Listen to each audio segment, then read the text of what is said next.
I'm Logan Crawford, and right now on Spotlight, we're taking a look at a fantastic book. It's called The Panterra Chronicles, and it's written by an amazing author. Her name is Patricia Punch Barrett. This thrilling adventure takes us from the Australian Outback to a wildlife sanctuary in Las Vegas, featuring mutant koalas and supernatural powers. Join us as we explore the magical world of the Panterra SuperTramps and their journey through parallel dimensions. We're delighted to have this very talented author join us here today on Spotlight. We thank the team at Atticus Publishing for helping us put her in the spotlight today, and we ask viewers like you to support authors like her by subscribing to our channel and by purchasing her amazing book. The links are below the interview. Patricia, great to see you here today on Spotlight. Thank you, Logan. This is such a unique, imaginative, original world.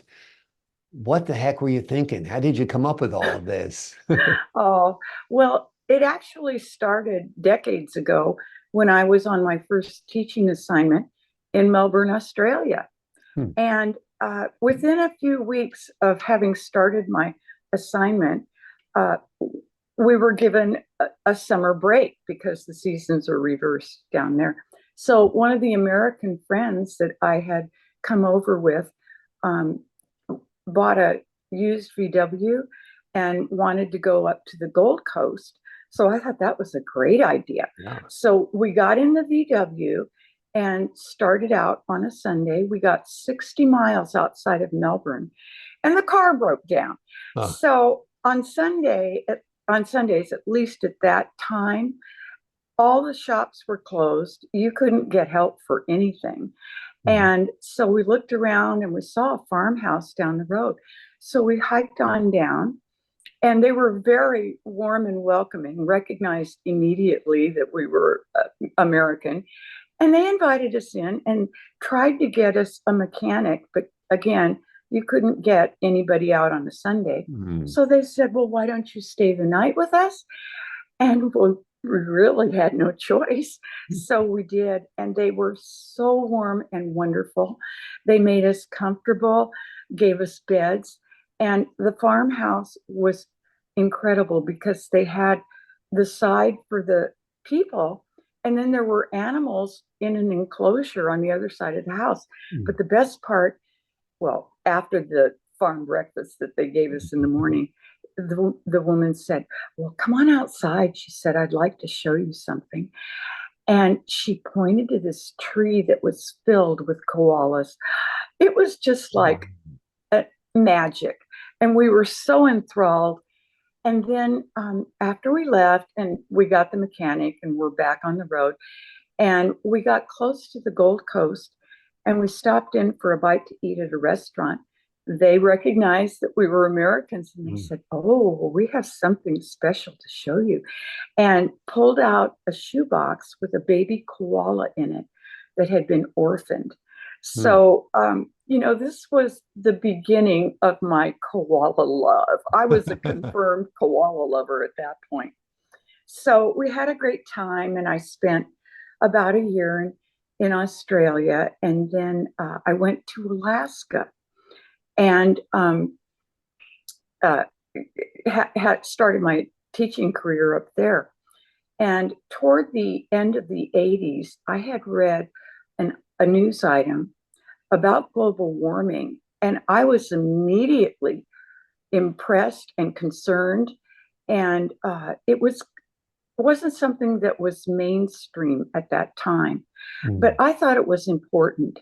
And I had loved my experience in Australia. So I was already designing some t-shirts, and I thought, well, I'll put a few that address global warming into my t-shirt designs. So I had have a good day and quality air and keep our atmospheres lit airtight, things like this.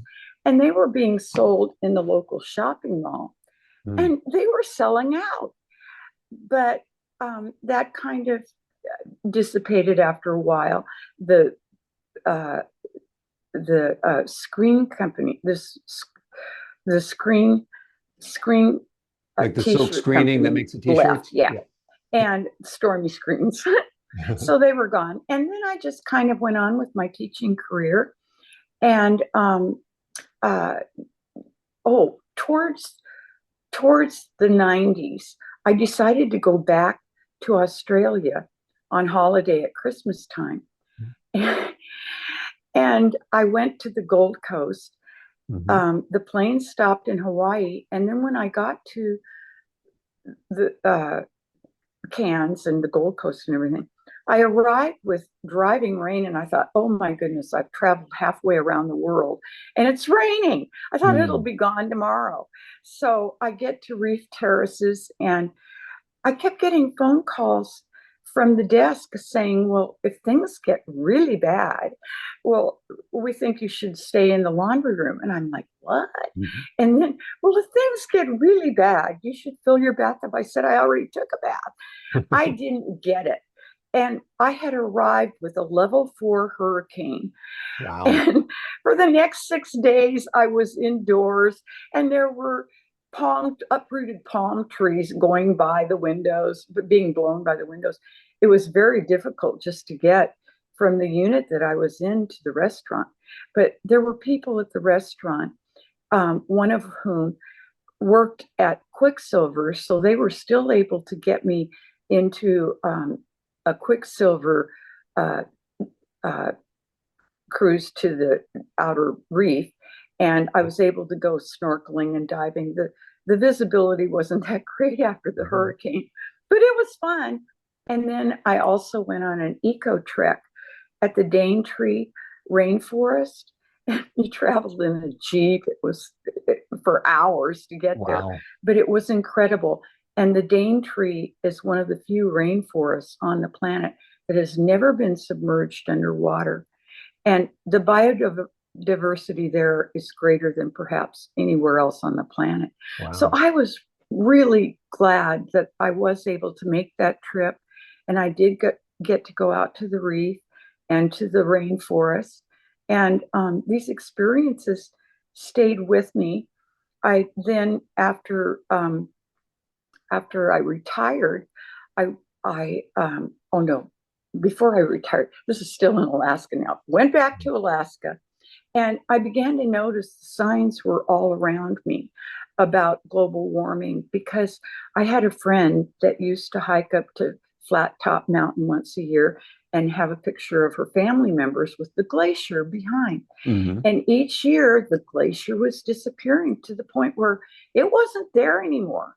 And then the other thing is that you could go from Anchorage down to Portage Glacier, and there used to be big chunks of calved ice from the glacier in the lake at the end with the marine and everything.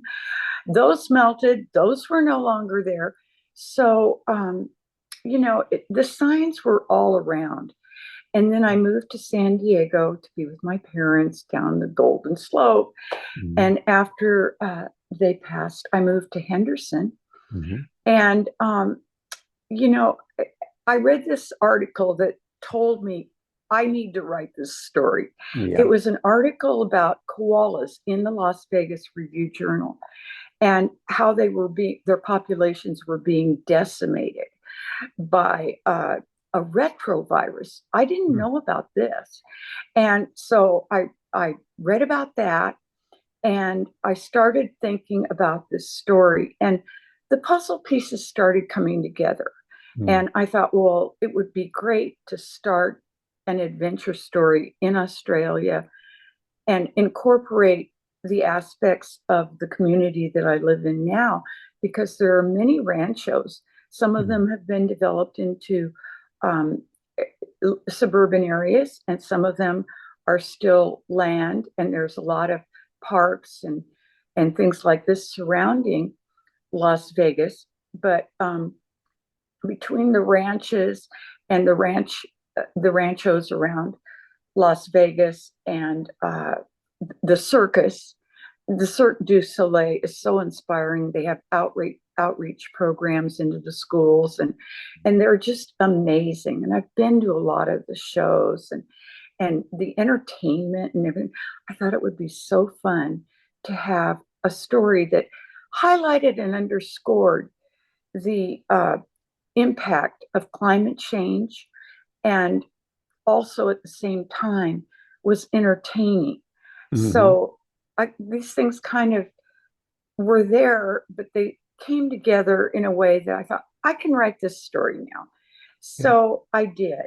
And, you know, I think the other thing is um, when COVID hit, and, you know, that gave me the time and the focus to just get into it and do it. But about the same time, the wildfires, the bushfires were raging in Australia. And I'm sure we all remember the stories on the news, and they showed the fires that were just engulfing the whole continent. And that, I believe personally, was a result of, it was exacerbated by global warming. Certainly the wildfires have always been there. And, but now they've reached a new level. And the other thing is that the COVID that was, you know, killing millions of people around the globe, and then the variants came. And as I Hmm. was reading more about the koala retrovirus, that is a retrovirus that broke out Mm. and had variants. And so I thought, wow, this is a very timely story Yeah. between the wildfires and the global warming and the climate change. And Wow. another thing that I'd like to mention is that the polar ice is melting and the global temperature is warming. The Right. sea levels are rising. And um, I've read recently, and I've noticed pieces on the internet about how there's a target of 2040 where they hope that the greenhouse gases and the global warming will be sort of contained to no more than 1.5 degrees Celsius. And I thought, well, that doesn't sound like very much, but it's Celsius. Yeah. And if you go to Fahrenheit, that's about 30 degrees, you Yeah. know, and it affects wind currents, water temperatures, water currents, Yeah. and they're saying that um, you know, we could see more droughts and wildfires and flooding and these tropical storms and wind velocities that we've never seen before on the planet. I, And I think perhaps, it's amazing how you took all of these experiences from mhm, your early days in the Australian outback to your more recent visits to the climate change to your love of koala bears and put it all together to form this story, the Panterra Chronicles. I also understand that you have a dream that you would love to see these mutant koalas in the Thanksgiving Macy's Day Parade in Thanksgiving Day Macy's. Parade. Right, Yes, I that's a pretty wild dream. But you know what? It was a wild dream to write the book. right. And Exactly. I And who rolled the knows, now that you've dice got the and book look, out there, maybe somebody in Hollywood will see that this is such a great original story and turn it into a movie. That'd be I terrific, think right? that would be wonderful. It would Th- be so fun. And there's an animated video clip on Okay. alongside my book. And Hmm. I thought that was so impressive, whoever did that Yeah. to help with the book. And I thought it really would make a wonderful animated feature film, or the characters I think are rich enough that they could be developed and it could be a movie, and there Sure. could be spin-offs because Exactly. you know, everybody loves Bluey, the cartoons Yeah. that are coming out of Australia. There's a production company down there, but you know, we have puppet shows here in We've Las got the Vegas. Teenage Mutant Ninja Turtles. People love those mutants, so I think they'd love the mutant koalas as well. We're almost out of time, Patricia, but Okay, let me just tell the folks at home about the book one more time. It is okay. called The Panterra Chronicles. It is written by Patricia Punch Barrett. It is a thrilling adventure that takes us from the outback of Australia to a wildlife sanctuary in Las Vegas, and it features wonderful, adorable mutant koalas as well as Supernatural Powers. It's an amazing book. Thank It's you, original, Logan. it's creative. Patricia, thank you so much for joining us here today on Spotlight. It's my pleasure. I thank you so much.